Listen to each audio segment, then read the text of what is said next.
Shalom, salam sejahtera bagi kita sekalian.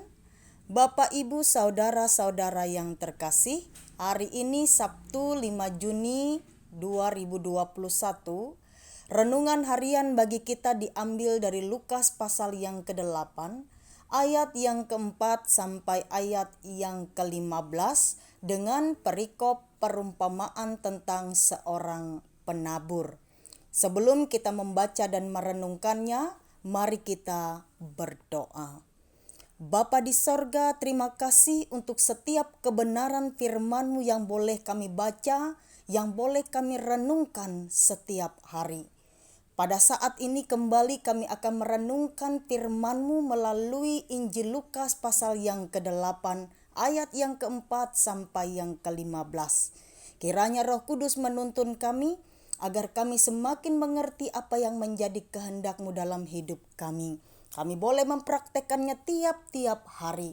Kiranya Roh Kudus menolong dan membimbing kami. Di dalam nama Yesus kami berdoa. Amin.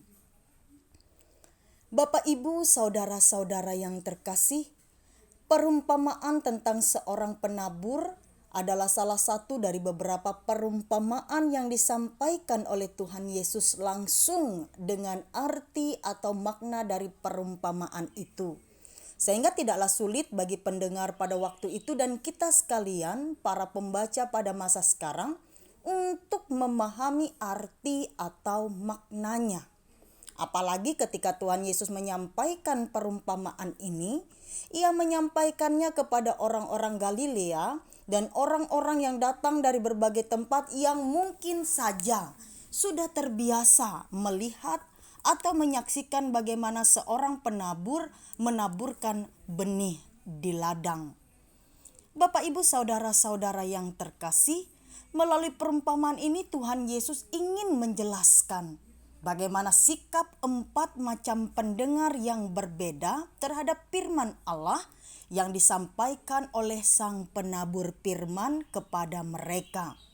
Tuhan Yesus mengatakan, ketika sang penabur menaburkan benihnya, setiap benih yang ditaburkan ada yang jatuh di pinggir jalan, di tanah yang berbatu-batu, di tengah semak duri, dan sebagian jatuh di tanah yang baik.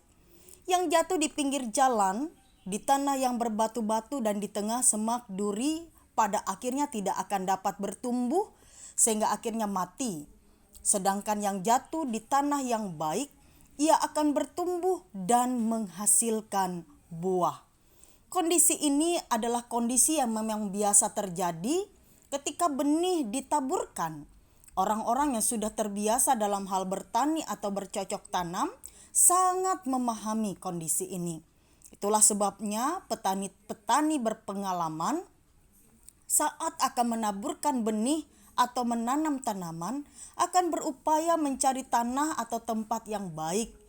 Biasanya bukan hanya tanaman yang dipupuk, tapi tanah juga akan dipersiapkan sedemikian rupa sehingga tanahnya nanti bisa menjadi tempat bagi benih yang ada agar bertumbuh dengan baik. Dari apa yang kita pelajari melalui perumpamaan tentang seorang penabur ini, apa yang dapat kita aplikasikan dalam hidup kita sebagai orang yang percaya? Pertama, seorang penabur firman atau pemberita firman, ketika ia menaburkan benih firman, ia akan menaburkan benih itu di mana saja dalam setiap kesempatan yang ada, dengan harapan benih firman itu bisa bertumbuh dan menghasilkan buah, entah itu 30, 60, atau 100 kali lipat, seperti yang dikatakan dalam Matius pasal yang ke-13 ayat yang ke-23. Selain itu, seorang penabur firman yang baik dan bertanggung jawab dengan tugasnya, ia akan berupaya mempersiapkan benih yang terbaik, yakni kebenaran firman Tuhan yang benar-benar sesuai dan seturut dengan kehendak Tuhan. Sehingga pemberitaan Injil yang penuh iman dan kuasa tidak akan pernah gagal untuk menghasilkan buah melalui hidup orang percaya. Kedua, sebagai orang Kristen yang menjadi pendengar firman Tuhan, marilah kita menjadi pendengar firman yang baik. Untuk itu, seorang pendengar firman harus mempersiapkan hatinya agar menjadi tanah yang subur, di mana benih-benih firman Tuhan boleh ditabur, bertumbuh, berakar, dan menghasilkan buah.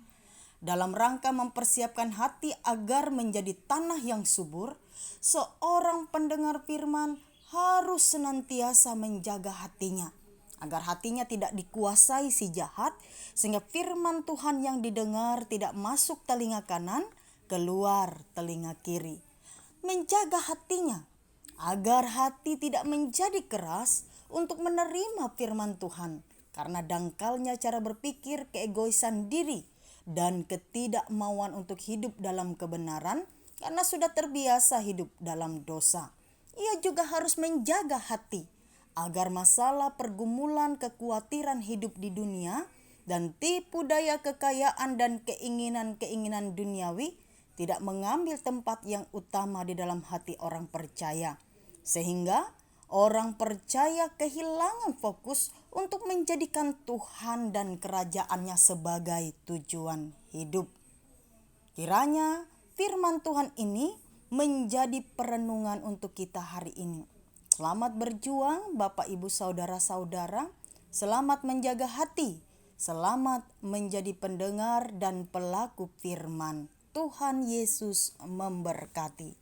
Amin.